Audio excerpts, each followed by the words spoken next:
Hey guys, welcome back to another video, and this I'm making it after a very long time and I have a lot of things to share with you guys. I've just upgraded my camera bag, the items inside my camera bag, and you know what they say, gear doesn't matter, but I've got to bake this bubble for you because it does. I've been a Sony fan and I've been using the Sony A6400 from the past 6 years and creating content from that, doing shoots from that, doing client work from that. But right now in 2026, Sony just came out, not just came out, sorry for that. Yeah, I think after this camera, I've been getting a lot of messages now. So yeah. Yeah, jokes apart, so I just recently bought my new camera. You can probably say my dream camera of this current year 2026, but until it was launched there was another camera, but now since it has come out, so I'm talking about the Sony A7V. This is probably the best camera that you can own right now or invest in right now, because it has solved a lot of problems from whatever you guys have heard in the Sony A7 IV. Yes, there were a lot of issues with that, the overheating in the crop at 4K 60 and quite a lot of that. So I've had this camera for almost 1 month, and in the past 1 month what I've done and how I've felt it, and by the way I'm recording through that camera itself so you can see the clarity itself. Since I have to show you guys the camera, I have to move to my A6400, but only for this particular video. And moving on, I'm going to be color grading and I'm going to be doing shoots with this camera. I've already done quite a lot of shoots. I've covered events, I've done couple personal portrait shots as well. I've gone out and gone out on the streets and done street photography, especially in the night time. So you're going to see all those samples, how it performs in the night, and the dual base ISO that it has, the 8000 dual base ISO that it has, and how does it perform. Let me switch back to the A6400 and get this thing in hand, and let's get started. Okay, so we are back on my Sony A6400, and there would be a little difference that you will see in terms of the framing, because I have a Sigma 80-55 which kind of crops down to 27mm, and on my Sony A7V there was a 24-70 lens, and of course it's a full frame camera, so there will be a little bit of the wide frame. Right off the bat, talking about build quality of the camera, I'm really impressed with the quality and the build quality and how it feels in the hand. Like, I've been missing out on quite a lot of things, and yes, I just said that gear doesn't matter, but yes it does.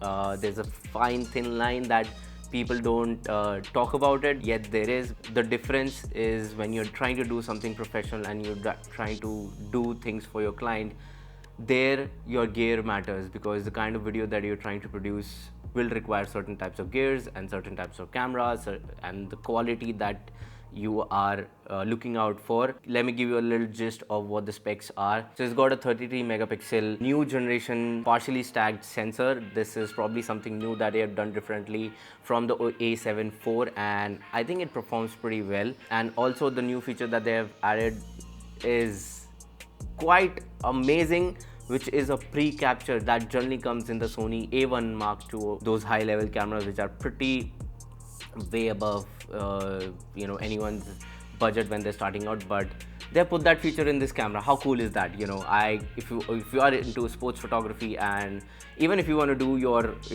daily you capture your baby moments, or you want to capture any modeling shoots, and you kind of miss out by that 1 second, you can actually go and turn on the feature up to 1 second. It can pre-capture, so that is very cool. That shifting from A6400, I have this tank of the beast in my hand, and I know what I can do with this. So if if you're thinking to kind of upgrade yourself, definitely look into it, because I think it's kind of competing with the A7S III, which has been the king in the video line. But with this, I think the video quality is amazing. I have done couple of shoots for my clients, covered a couple of events, and the video quality has come crisp as clear. Like, it's sharp, it has no noise in it, and the color grading for me has now become so easy that I'm able to get my hands on the 10-bit footage. Earlier I was working on the 8-bit footage of the A6400, but then again I was lacking on those billions of colors that have now opened up with this camera. And yes, it has gotten a little heavy on my MacBook M1 because I've been editing on that part. But yeah, you might want to need a little better machine to kind of handle the video that comes out of these professional full frame mirrorless cameras. Second, I've actually put a Sigma 24 to 70. I did not have the budget to go with a G Master lens because that was way high above my budget. But yes, this Sigma 24 to 70, this one is a Sigma 24 to 70 f2.8, does equally, and this is the Mark II by the way, does equally as compared to the G Master. Yes, there will be a slight difference of the features that you get with the G Master because that's a native lens, and with you will get those features to be able to fully use with the Sony native lenses, especially when it's the 30 fps. So those features, one of them is like the 30 fps blackout photos that you can take, 30 f burst shots that you can take with the Sigma G Master. I'll show you what is the difference, and if you've already seen a couple other videos, you might be able to realize what I'm talking about here. So right now I am shifting the electronic shutter and I'm in the high pass the mode, and you can hear it out. You can hear out. That's electronic shutter.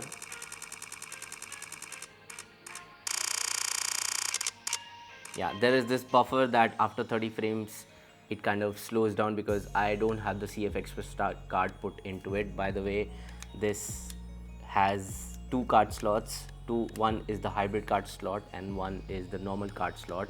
The one is the CF Express Type A card with an SD card. The other one is only SD card. So remember that if you are using two types of cards, that's the CF Express card if you want to unlock a lot of features. Yes, with the card and the read speeds do matter in this camera, which I have learned since I got this camera in my camera bag. And especially when you're looking to kind of shoot some high quality 120 fps or 240 fps and you want to go into that SNQ mode, I know what I'm talking about. You definitely need a CF Express Type A card because it will not let you access those features with a SD card.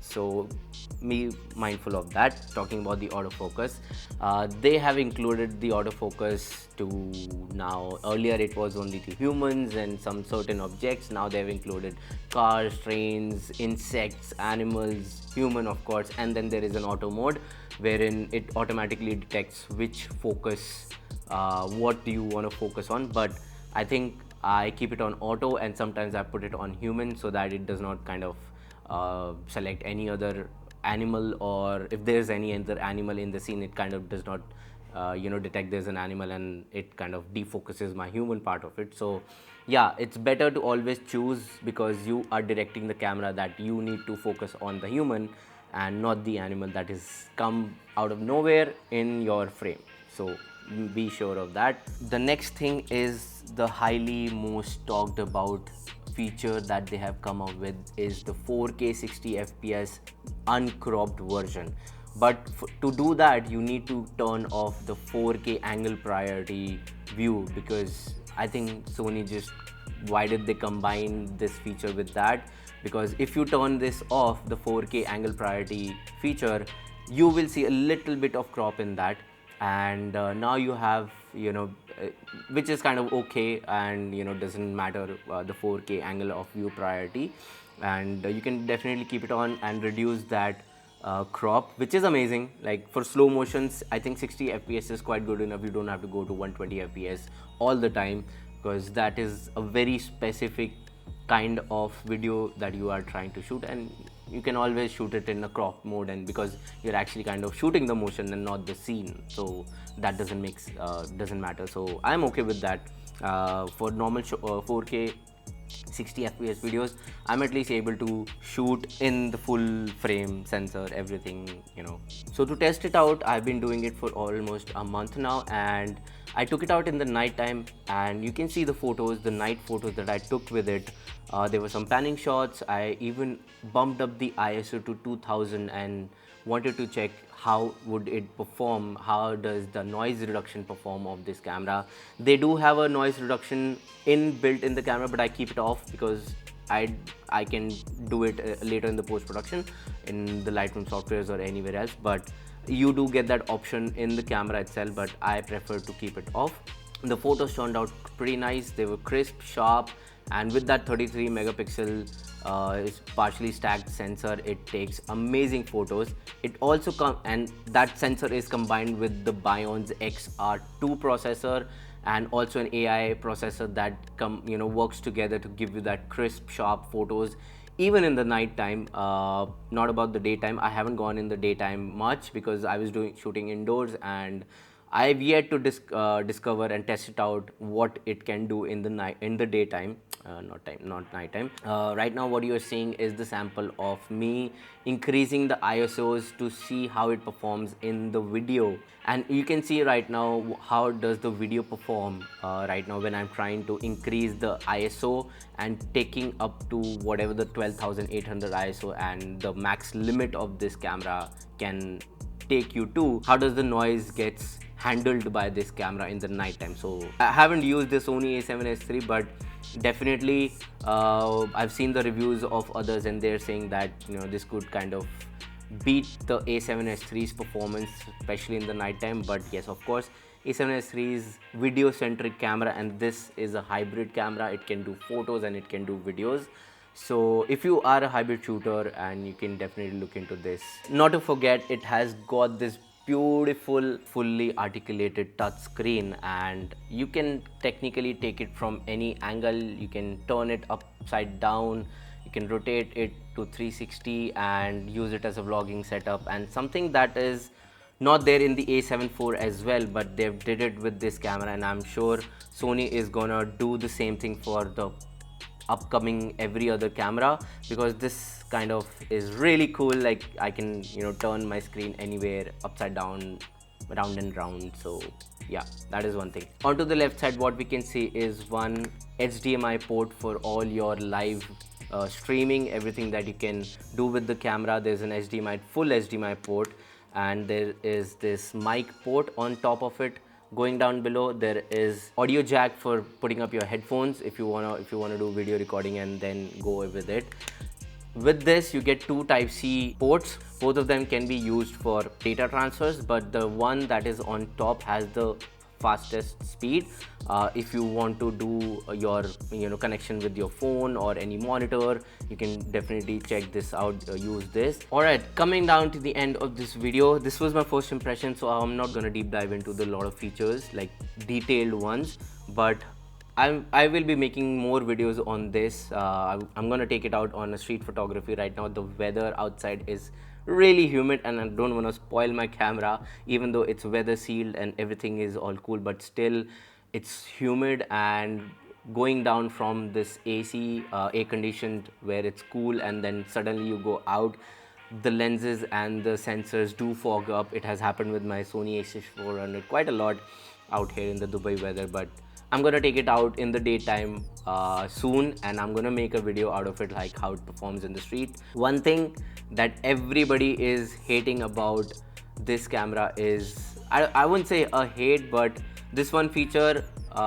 may not be a deal breaker for you, or maybe one of them, because some other companies in the same price range are offering that feature, which is the open gate recording. Now what open gate is technically, it technically uses the whole sensor to record your photos or your videos, so you have the flexibility to either crop into a vertical format video or the horizontal format video. And I think that kind of saves a lot of your time while doing the shoot, that if client wants both horizontal and vertical content, you are able to do so with just one clip. But right now you can always figure out if the client wants vertical and horizontal. You can keep that time accordingly. You can shoot both ways or just provide one at a time. So it's just how you want to work it out. So that wasn't the deal breaker for me, because I know everybody wants the vertical at most, but if there's any horizontal, I can eventually crop in to get that few other shots from there. And yes, for that you can always have a wider lens and then take that shot, so that you want to crop in and you can always zoom in into the 4K because you know you are working with a higher resolution. And this camera also records like a 6K, but it's a downsample to 4K, so you will get much higher clarity and sharpness as compared to any other 4K resolutions, 4K recordings from any other cameras. So thank you so much for watching. This video was, I made it after quite a long time, and I have a lot of things to share. I've also got a gimbal because I had to invest in one because of one of the projects, and I did learn in 2 days. So I'm going to share my gimbal moves that I learned just to, you know, give the deliverables and provide that smooth looking footage to my client. So that'll be in the next video. All right, so until now, thank you for watching. See ya. Peace out.